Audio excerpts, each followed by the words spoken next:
నాకు అర్థమైంది కదా సార్. ఏమన్నంటే ప్రతిసారి పోలీసులకు చెప్పుకుంటాం, మన అబ్బాయి తెలకావాలి సర్క్యులర్ తీసింది మీరే కదా సార్. తీసిన తర్వాత మళ్ళీ ఇస్తారు సార్ పర్మిషన్. మీకు అదిగా సార్, మీరే ఇస్తారు, మీరే చేస్తారు అంటే మీరే అన్ని చేస్తే మీరు విడిపోవాలి.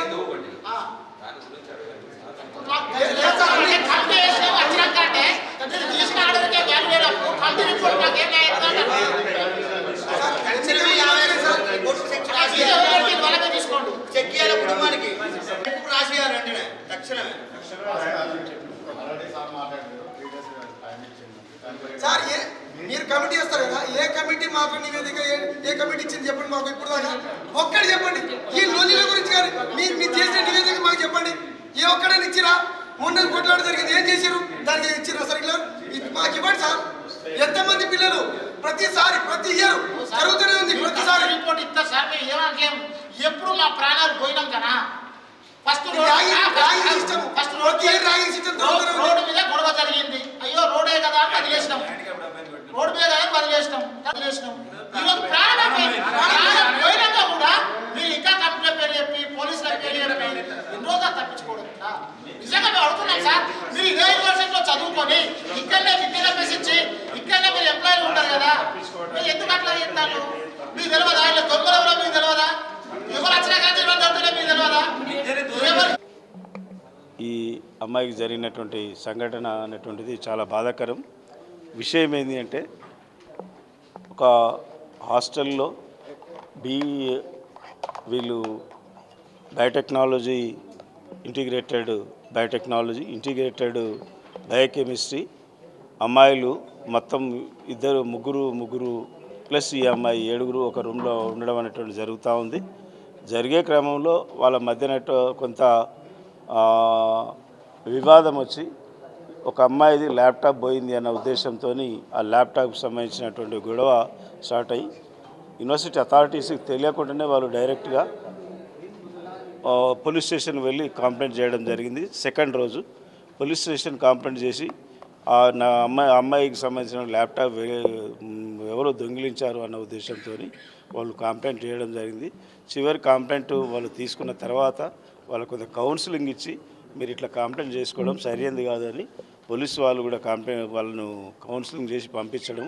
ఆ అమ్మాయిని రిక్వెస్ట్ చేస్తే నేనే డస్ట్బిన్ లేచిన అని చెప్పి ఆ అమ్మాయి ఒప్పుకున్నది అని చెప్పి మనకు చెప్తా ఉన్నారు. దాన్ని బేస్ చేసుకుని ఆ అమ్మాయి అది డస్ట్బిన్ల నుంచి ఆ ల్యాప్టాప్ తీసుకొచ్చి ఇచ్చిన తర్వాత ఏంటంటే అదేదో కొంత డ్యామేజ్ అయిందంటే, డ్యామేజ్ అయితే దాన్ని రిపేర్ చేసి ఎవరు ఇస్తారు అని చెప్పి అంటే వాళ్ళ మదర్కి చెప్పిండ్రు. వాళ్ళ మదర్కి చెప్తే ఆ మదరు నేను పే చేస్తాను, దానికి 4000 2000 అవుతుంది, నేను పే చేస్తానని చెప్పి వాళ్ళ మదర్ చెప్పడం జరిగింది. వాళ్ళ మదర్ చెప్పిన తర్వాత ఇది 4th రోజు జరిగింది. 5th రోజు వాళ్ళ బ్రదరు కజిన్ ఎవరో అమ్మాయిని ఇంటికి తీసుకెళ్ళడం జరిగింది. ఇంటికి 5th రోజు అమ్మాయిని తీసుకెళ్ళడం జరిగింది. 7th రోజు అమ్మాయి వాళ్ళ ఏదైతే మదిర దగ్గర వాళ్ళ ఊరుందో ఎర్రుపాలెం మండల్లో ఆ ఊరికి వెళ్ళిన తర్వాత అమ్మాయి 7th and 8th 2 రోజులు ఎలకల మందు తీసుకున్నది అని చెప్పి మనకు సమాచారం.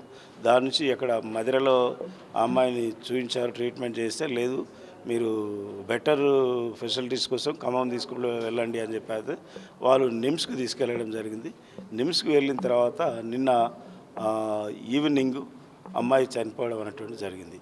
ఈ విషయం అంతా యూనివర్సిటీ అథారిటీస్కి తెలియదు. హాస్టల్ వార్డెన్కు కొంత ఇన్ఫర్మేషన్ ఉంది. ఆమె ఎప్పటికప్పుడు మాట్లాడుతూ ఉంది వాళ్ళతోని.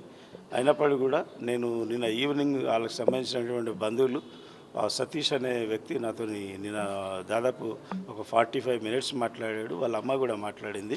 వాళ్ళ అమ్మ డిమాండ్ ఏంటంటే ప్రధానంగా నా అమ్మాయిని ఇబ్బంది పెట్టారు, మా అమ్మాయిని వేధించారు, కొట్టారు. కాబట్టి ఆ పిల్లలకు మా అమ్మాయికి ఎట్లయితే పట్టిందో మా అమ్మాయికి ఇబ్బంది పెట్టిన వాళ్ళు, మా అమ్మాయిని ఈ స్థితికి తీసుకొచ్చిన వాళ్ళను తప్పకుండా వాళ్ళని రెస్టిగేట్ చేయాలి, వాళ్ళ మీద యాక్షన్ తీసుకోవాలి, క్యాంపస్ నుంచి మీరు వాళ్ళని సస్పెండ్ చేయాలనేటువంటి ఆమె డిమాండ్ నిన్న పెట్టడం అనేది జరిగింది. అయితే తప్పకుండా అమ్మ మేము చూస్తామని చెప్పి నేను నిన్న ఈవినింగ్ దాదాపు 11 గంటల దాకా వాళ్ళ అమ్మతోని వాళ్ళ పేరెంట్స్తో నిన్న మాట్లాడడం జరిగింది నేను. తర్వాత మార్నింగ్ రాగానే ఇమ్మీడియట్గా ఒక కమిటీ మనోహర్ ప్రిన్సిపల్ చైర్మన్షిప్లో ఒక కమిటీ వేయడం జరిగింది. ఫ్యాక్ట్ ఫైండింగ్స్ ఏం జరిగింది, అసలు ఎందుకు ఈ సిచ్యువేషన్ వచ్చింది అనే ఉద్దేశంతో morning committee Manohar chairman, 2 departments heads Vasudevareddy chemistry head, biotechnology head Shastri గారు, vice principal Mamata madam, 2 hostel wardens, 2 hostel directors Sumalatha madam and Srinivas, Podeti Srinivas, ఒక ఏఆర్ వీళ్ళతోని ఒక కమిటీని ఇమ్మీడియట్గా కాన్స్టిట్యూట్ చేయడం జరిగింది.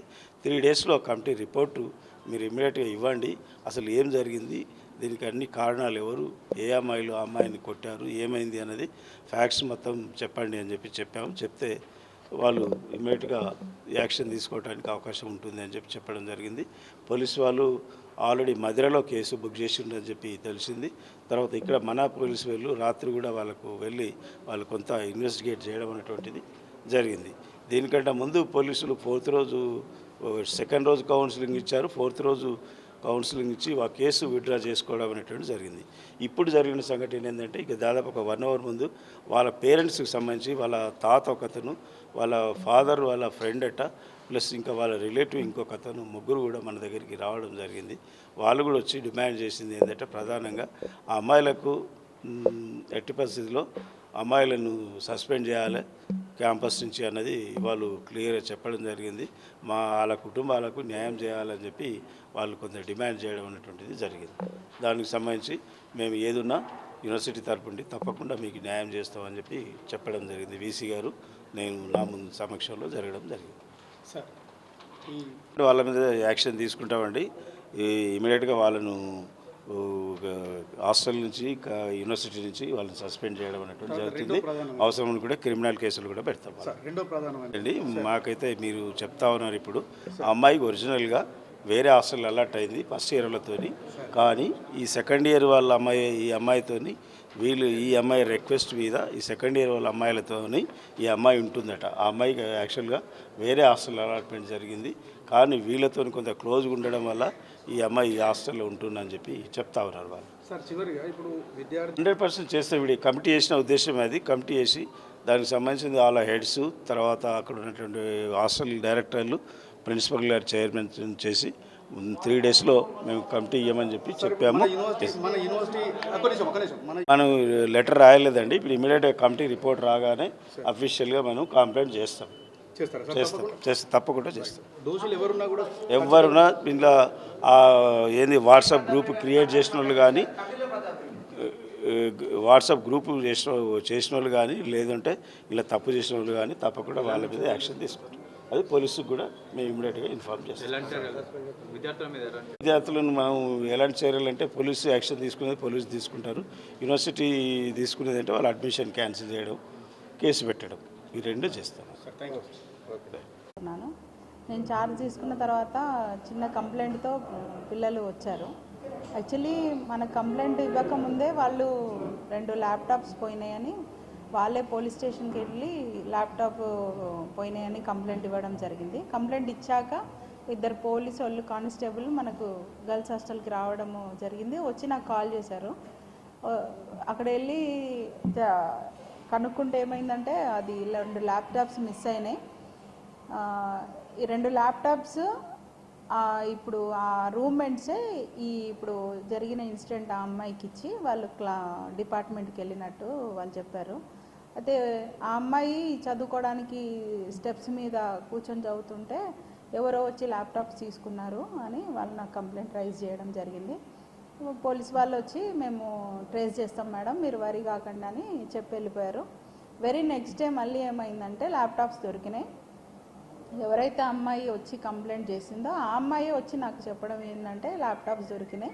ఎక్కడ దొరికినాయి అంటే ఒకటి డస్ట్బిన్లో, ఒకటి ఆ చెట్లలో దొరికినాయి. వాటికి కొంచెం డ్యామేజ్ అయింది. ఆ డ్యామేజ్ ఖర్చు ఏదైతుందో నేనే బేర్ చేస్తాం మేడం అని వచ్చి నాకు చెప్పింది. సో నేను వాళ్ళ మదర్తో మాట్లాడితే ఆమె రిక్వెస్ట్ చేసింది ఏంటంటే మా అమ్మాయి పరిస్థితి కొంచెం బాగాలేదు మేడం, నేను డ్యామేజ్ అయిన అమౌంట్ కట్టిస్తాను, దయచేసి మా అమ్మాయిని ఇంటికి పంపించండి అని నన్ను రిక్వెస్ట్ చేసింది ఫోన్లో. సరే వాళ్ళ అమ్మ రిక్వెస్ట్ చేసింది కదా అని నేను కూడా సరే పంపించేయమని కేర్ టేకర్ చెప్పినాను. సో అమౌంట్ వాళ్ళు తీసుకున్నారు. ఆ అమ్మాయి వెళ్ళిపోయింది. దగ్గర ఇది జరిగి 10 రోజులైంది. అమ్మాయిగా పంపించాను కదా, మేము కూడా అలానే అనుకున్నాము. బట్ మాకు నిన్న తెలిసిన విషయం ఏంటంటే అమ్మాయి సూసైడ్ అటెంప్ట్ చేసిందని ఇదంతా జరగడం అయింది. కాకపోతే ఏంటంటే ఇలా జరగడం మాకు కూడా బాధాకరమే. ఎందుకంటే వెరీ సెన్సిటివ్ విషయము. ల్యాప్టాప్ ఒకరి మీద ఒకరి కోపాలు ఉంటే ల్యాప్టాప్ తీసుకోవడం, దాచిపెట్టడం అది అంతకుముందు జరుగుతూనే ఉంటాయి. మొబైల్స్ పోయినాయి అని.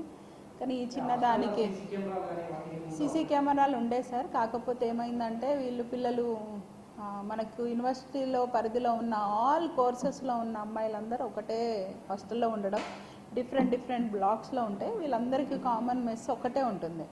సో ఆ బ్లాక్ నుంచి ఈ బ్లాక్ నడుచుకోవడం, మేము షార్ట్స్ వేసుకుంటున్నాము, సీసీ కెమెరాలు వద్దని వాళ్ళే తీపించుకున్నారు. వాళ్ళ రిక్వెస్ట్ మేరకే సీసీ కెమెరాలు తీపియడం జరిగింది.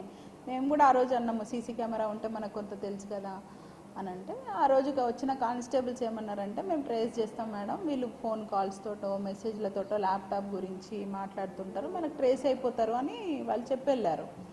మేము కూడా అంతే అనుకున్నాము. నెక్స్ట్ డే వాళ్ళే వచ్చారు ల్యాప్టాప్స్ దొరికినాయని. ఎవరైతే ఇప్పుడు ఈ ఇన్సిడెంట్ జరిగిన ఈ అమ్మాయే ల్యాప్టాప్ పోయిందని చెప్పింది, ల్యాప్టాప్ దొరికిందని చెప్పింది. ఏడ్చుకుంటా వచ్చేసరికి ఇంకా వాళ్ళ అమ్మ ఫోన్ మాట్లాడింది కదా అని నేను కూడా మనకు ఇట్లా నన్ను కొడుతున్నారు, నన్ను ఇబ్బంది పెడుతున్నారని ఆ అమ్మాయి అయితే నా దృష్టికి తీసుకురాలేదు సార్. ఒకవేళ ఆ రోజు ఆ అమ్మాయి ఏమాత్రం అన్నా కూడా వేరేలాగా మేము ట్రీట్ చేసేవాళ్ళం. బట్ ఆ అమ్మాయి నాకు చెప్పలేదు, నాకు ఇట్లా నా సీనియర్స్ ఇట్లా ఇబ్బంది పెడుతున్నారు అన్న విషయం అయితే నాకు చెప్పలేదు. ఓన్లీ ల్యాప్టాప్స్ పోయినాయి, దొరికినాయి,